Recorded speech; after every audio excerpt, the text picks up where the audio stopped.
I win. Okay, all right. And so let me talk a little bit about the organization. The organization is built on the foundation of two of my aunts who were Selma foot soldiers. They were a part of SNCC, 1964-65, trained by John Lewis. They made all the marches, the protests, got locked up. They did the whole thing. And so this work for me in voter mobilization is legacy work. I am carrying on the legacy of the work that my folks did out there on that bridge in Selma in 1965 that led to the signing of the Voting Rights Act. I'll let them know y'all clapped. All right. Thank you. Okay. But I want to read you all a few words, and then I'm going to build off of that if you don't mind. Here are the words. We hold these truths to be self-evident, that all men are created equal, that they are endowed by their Creator with certain unalienable rights, that among these are life, liberty, and the pursuit of happiness, that to secure these rights, governments are instituted among men, deriving their just powers from the consent of the governed. All right, so let me talk about that for a few minutes because it's a lot of what we do. When we introduce our conversation to folks, mostly young people, we go into high schools and things of that nature, and talk about When You Vote, I Win. When You Vote, I Win is named that way because everybody cannot vote. Let's start with that. Everybody can't vote. Can anybody name some folks who can't vote? Under 18. That's beautiful. That's why we deal with young folks. Prisoners cannot vote. Those are like the two that come to mind immediately, right? And so if laws are going to change, if reform is going to take place, then those folks need us folks to go out and vote. They need to be able to have voice, even though they don't have it at the ballot. They need to be able to come to folks like that look like me with gray beards and say, I need you to vote in order for me to win. It gives voice to everybody. It also makes it so that there is individual responsibility and accountability when it comes to the vote. Now, I could say to everybody in this space, we all need to go vote, and that's good. We'll clap, we'll march, we'll do the whole thing. But when we leave here, I won't know if any of you actually vote. We believe in personal responsibility and personal accountability. I don't want to talk to you about our vote. I want to talk to you about what you're doing with yours. We are about personal responsibility and accountability. Why? Why is it I win? Because conversely, what we want folks to understand is that when they don't vote, that they impact us personally, right? There's nothing wrong with that. For some reason, we're scared of that. No, I need you to know when you don't vote, you hurt me, you hurt my family, you hurt my community. When I look for folks to go to the ballot box, I need to protect stuff. I'm trying to protect Social Security, right? I'm trying to make sure people have health care, right? And when you don't vote, you put all of that in a place where I'm subject to lose it. I need you to vote in order for me to win. And that also helps me to jump over the suspicion gap and the credibility gap, right? If I come to you and I show up on your porch, or if you showed up on a porch in the community and you came and said, hey, I'm here to help you, you're going to automatically be viewed as suspicious. What makes you think you can help me? And who asked you? Who told you to come to? But if you come and ask for their help, then that automatically helps you to jump over the credibility and suspicion gap. And it is also the reality. The only reason why folks from West Bloomfield show up at a porch in Southwest Detroit and knock a door is because they really need the help of the person on the other side of that door. That's what When You Vote, I Win is all about. It is about a concept. You don't have to use that language. Some folks say, I can't say that. Yes, you can. You just don't want to. You're afraid of giving up your power. When you use that concept, you are transferring the power of what happens in your life over to the person on the other side of the stoop, as opposed to coming as the person with all the power, right? Folks, they ain't comfortable with expressing that. So let me get to the end of this. Again, this is legacy work. It is the work that we do to carry on the history, understanding the what that took place in 1965, but we also help folks to understand the why. Why is it that they had to be out there in the first place? And it goes back to this language that I just read from the beginning. We hold these truths to be self-evident. And they really didn't mean it when they wrote it, right? They didn't really want all men to be created equal. They didn't count everybody as, they didn't count all folks, right? They didn't want all of us, right? They didn't want everybody to be equal. So the best way that they believed that they could keep this equality from ever happening, the best way they believed that they could protect their power and their wealth was to keep people away from the ballot. That's why the decision was made that only white male property owners could vote. You want to know who America really wants to allow to vote? Go back to the beginning. Only white male property owners, not women, not black folk, none of us. The best way to keep us from getting there was to not allow us to have access to the ballot. That's why it says what it says on my shirt. This is a trademark saying. America's always understood that the best way they always understood that the greatest threat to wealth and power is the ballot. That's the property conversation. Go back and look it up. So, when you vote, I win. Look us up, gotvmi.org. We go in front of crowds anywhere. We go into schools. Anywhere we can gain access, we have this conversation to help folk really understand what voting is really about and how important it is. We have to vote. Everything that's going to be talked about here today, it's going to find its way on the ballot. It's where we hire folk and where we fire folks. It's where we could give consent for folks to govern us, and it's where we take it away. So we have to vote. One other thing, there's an organization I work with called Voting Access for All Coalition. They do work most specifically in the area of incarcerated citizens and their right to vote. Now, everybody knows that the only time you can't vote if you have had any engagement with the carceral system, the only time that you are unable to vote is if you are actively serving a sentence in a prison. So if you're on a tether, so y'all say this with me, you can vote. If you are on parole, you can vote, right? If you are in jail, you can vote, right? If you have a felony, yes, you can. Just say it with confidence. You can vote, right? The only time in the state of Michigan that you cannot vote if you had engagement with the carceral system is if you are actively serving a sentence. All that disinformation, wipe it away. You can vote. I'm done.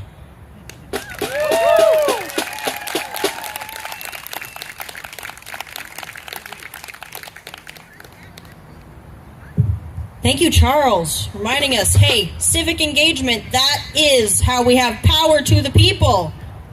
Voting is our power. What power? Power to the people. What power? Power to the people. What power? And now, we're going to hear from a founding member of the Hydra Mutual Aid Fund, a radical community-powered project for reproductive access. Give it up for Jax.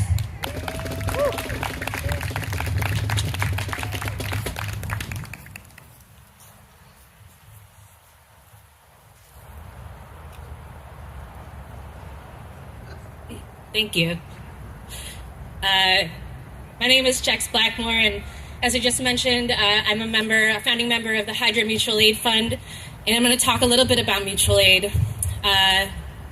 And I'm going to start and ground us in just like why we're here today, because what brings us together today is not new, and it's not a single crisis or new emergency. It's a pattern, and it's a pattern that's as old as empire. Systemic harm repackaged as policy, progress, and order. But we're also here because we know something else that's just as old, and it's a truth that's been forged across generations, across every movement for collective liberation. And it's that fundamentally, at the end of the day, we survive by taking care of each other.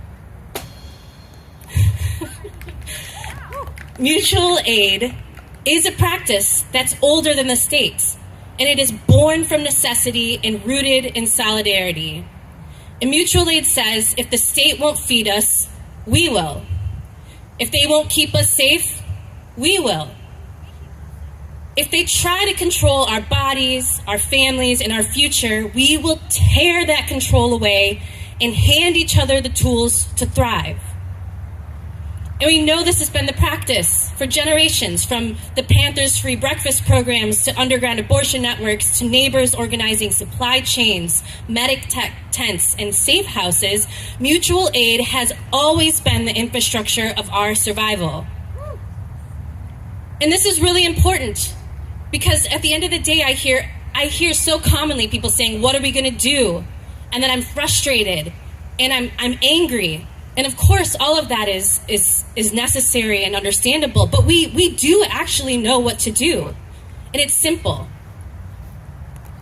Because what we're living through right now is not chaos, it's control. It's a version of control. It's the predictable result of a political and economic system that treats care as a cost and human needs as negotiable.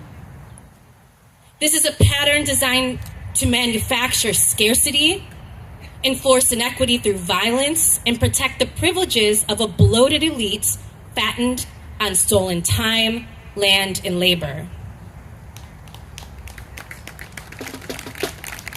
And I'm not here today because, and it's not me, I know none of us are here today because we believe that order can be persuaded to serve us. But we are here because we know we need to build something entirely different together. Hydra Mutual Aid Fund is one piece of that different future. We're a grassroots group led by volunteers who have been directly impacted by our broken reproductive health care system.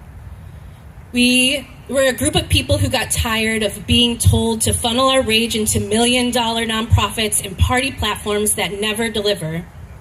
Tired of being told that some of us must be sacrificed so that others can be served. And so we stopped waiting and we started building. Hydra Fund exists because we believe that abortion belongs to us, not to the courts, not to the politicians, not to insurers, employers, or the state. And abortion is not a niche issue. It is central to our liberation. Controlling if, when, and how we give birth is how the state, corporations, and carceral systems extract from our bodies, deepen inequity, and limit our futures, especially for those already marginalized. And at Hydra Fund, we understand that abortion is the same exact struggle for housing, for racial justice, for workers' rights, for the freedom to move, work, and live with dignity across borders, systems, and conditions.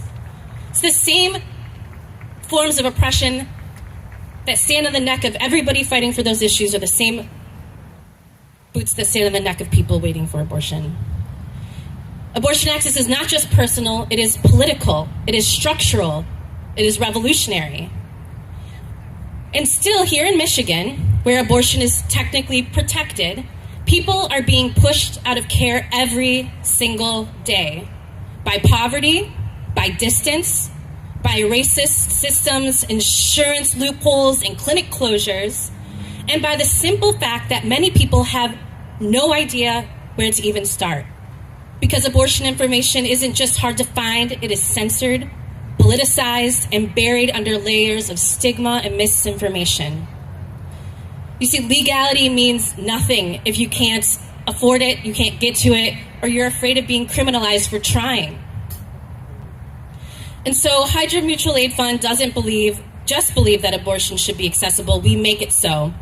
We meet people where they are, with a community-run helpline offering person-to-person support to navigate abortion care across the states, by fully covering the cost of abortion medication to anyone who needs it, by connecting folks with transportation, childcare, and wraparound services, by distributing free pregnancy tests, Plan B, condoms, and fact-based stigma-free information, and by hosting workshops that demystify care and build power in our communities. And that is really important because we are not a charity. We are here to support people and share information. We want to end gatekeeping and put abortion access back where it belongs, in the hands of the people.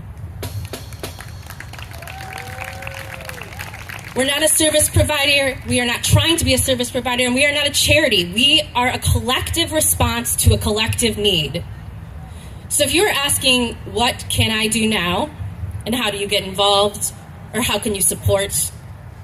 Know this: you do not have to have all the answers, but you do need to act. You can talk about abortion out loud and without shame. Abortion stigma is one of the main drivers for fear and unsafe abortions in our country. You can stock your neighborhood with free Plan B pregnancy tests and fact-based information. You can go to hydrafund.org and learn about our work so you can tell others about their options, because people can't access care if they don't know that care exists. We have a ton of postcards at this blue tent here that have all of these critical resources, and I encourage you to pick some up. And if you want a whole stack to bring to people you know or places that you visit, you can send us an email. We will ship you some for free. You can sign up for our mailing list to hear about events, packing parties, and trainings. And you can tell people about youalwayshaveoptions.org, which is a website that helps anyone, even in banned states, even in Texas, even in Louisiana, get abortion care, either by getting pills in the mail or by traveling out of state. And you can order pills now at plancpills.com, whether you need them or not, to keep on hand for the future. You can get a group of friends together, you can throw in some money, you can get a set of pills to have, so it's not an emergency if, for example, the federal government decides to ban abortion medication. And finally, we are here and we are called Hydra because when one head is cut off, more rise in its place. Because no matter how many barriers they build, we will multiply, adapt, and keep going. And that is fundamentally the power of mutual aid. And that is the power that we hold together here in this space between each other right now. This is the infrastructure. You are the infrastructure. And we hope that you will join us in building this future rooted in mutual care, shared risk, and collective power. Thank you.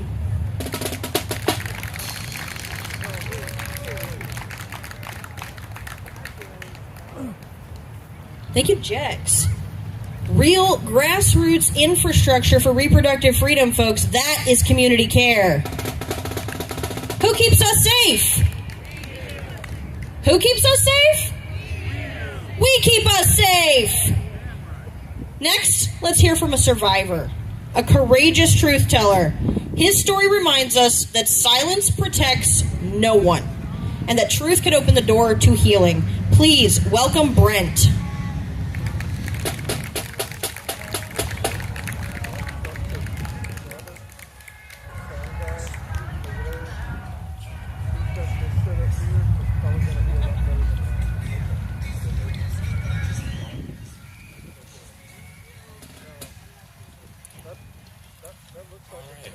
Hi, everyone.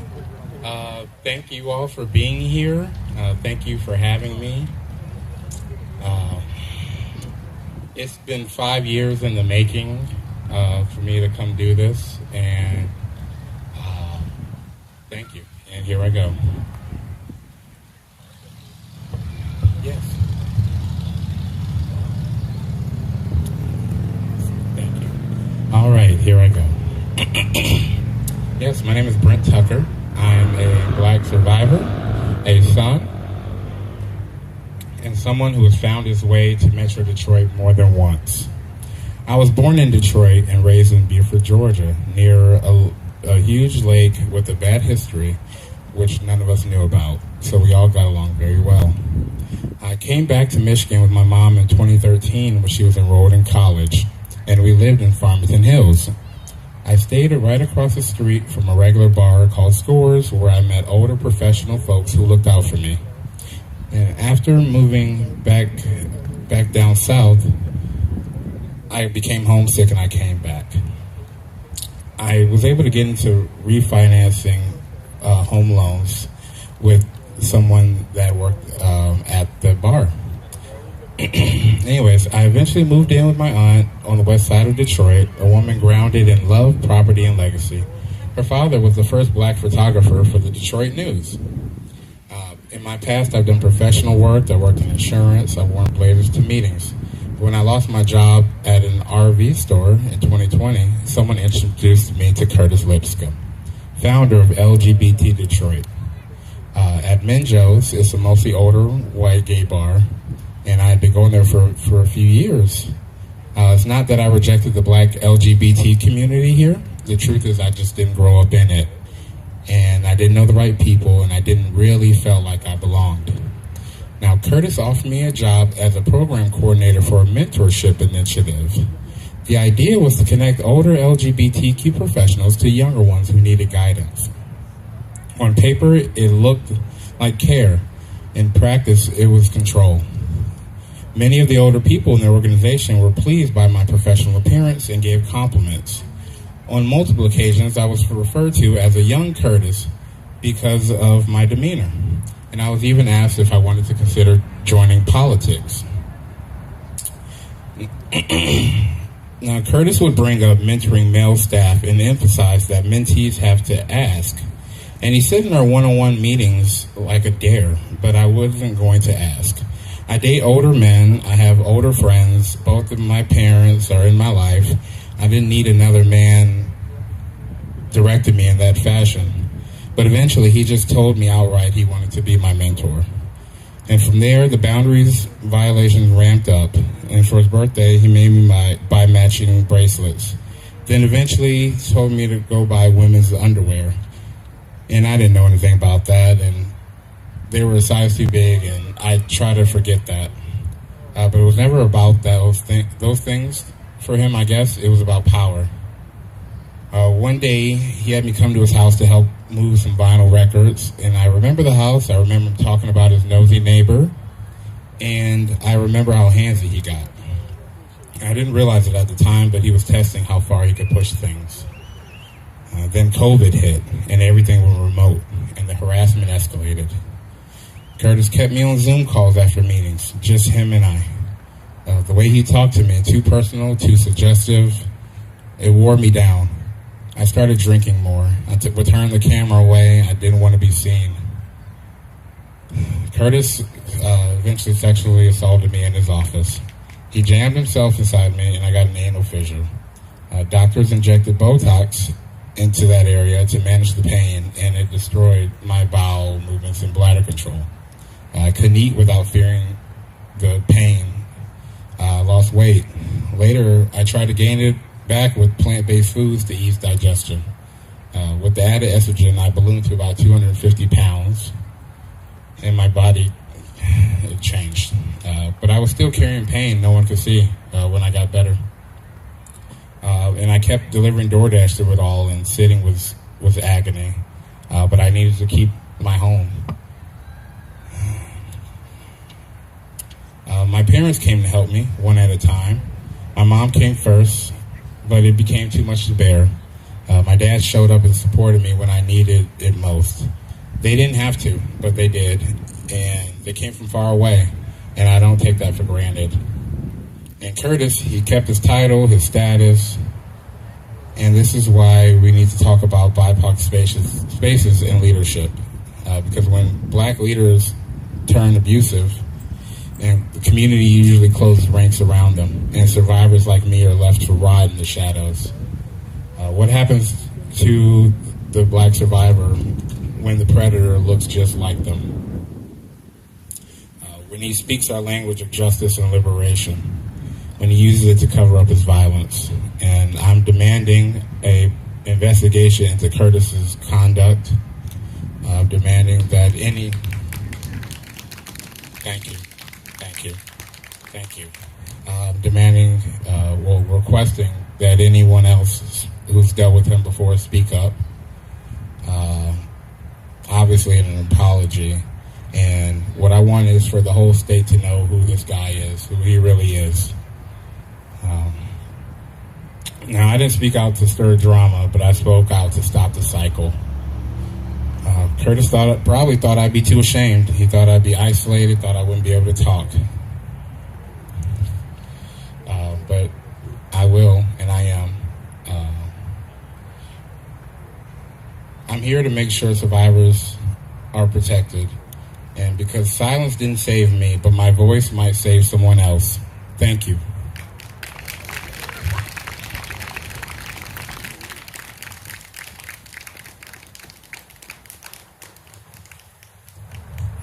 Thank you, Brent.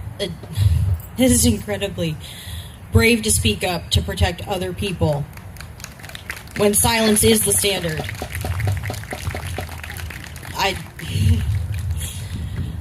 I'll be honest with you, I could not do what he is doing sharing his story. Because we don't talk about these things. And it should not be on survivors to hold people accountable for their crimes.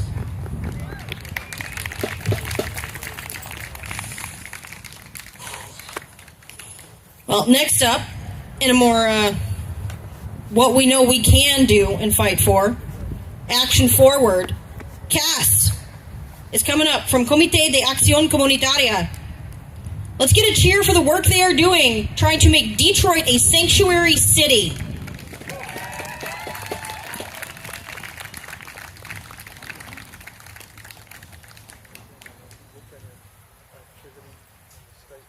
Hi guys, I'm Cassandra with Comité de Acción Comunitaria. We're a local group from Detroit, and we're fighting for immigrant rights, Chicano liberation, and making Detroit a sanctuary city. Thank you. We're gathered here today to speak out and stand up for justice and the fundamental belief that all people deserve rights, no matter where they're born. Trump's big, beautiful bill is a piece of legislation that's based...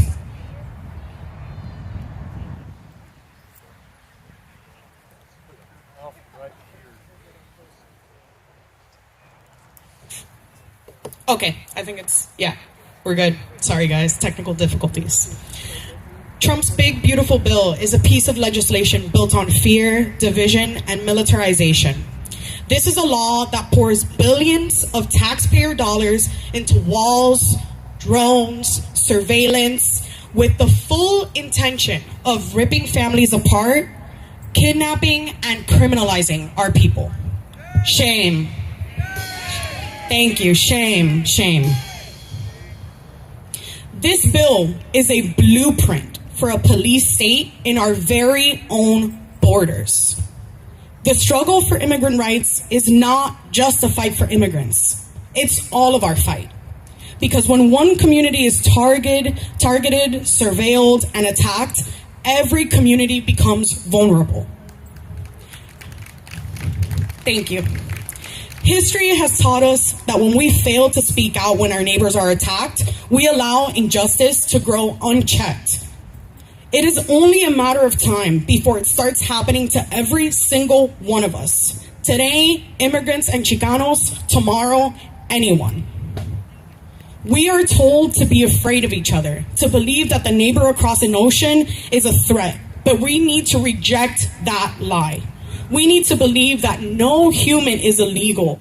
We need to believe that families belong together, not in cages.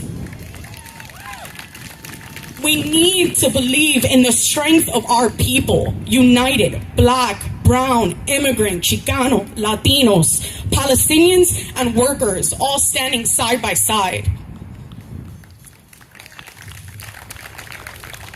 We cannot allow one more child to suffer in silence while politicians applaud themselves for tough laws. This is ridiculous. We cannot sit back while Trump and his allies militarize our own government against us, against the very people it's meant to serve. I call on every person of conscience, every worker, every student, every parent, every ally to rise up and stand shoulder to shoulder. This is the moment that we cannot be silent in. This is a moment where we link arms and say we will not be divided. This is the time to draw a line in the sand and say enough. Now is the time to make demands of our government and refuse to be silenced. We should be going to our city council and demanding that Detroit be a sanctuary city and end its ties with ICE. We should be demanding that our city become a true place of sanctuary, not just with flimsy promises, but with legislation. Legislation that bans DPD and ICE cooperation. Legislation that bans our tax dollars from being used to being aiding it with raids or deportations. We can win. Thank you. Thank you. Yeah, let's give it up. Detroit Sanctuary City now. We can win, and we can create a society that's safe for everyone, regardless of legal status. And one thing that I do want to say to those in office, to those that would build walls and persecute our people, we will build movements and we will fight back. Thank you. If you guys don't mind, I'd love for you guys to join me in a chant. It's a little bit of Spanish, so we'll have to practice a little bit. So it's an easy one, though, for anybody that doesn't know Spanish. Fuera con la mira. Fuera con la mira. ICE out of our communities. Thank you.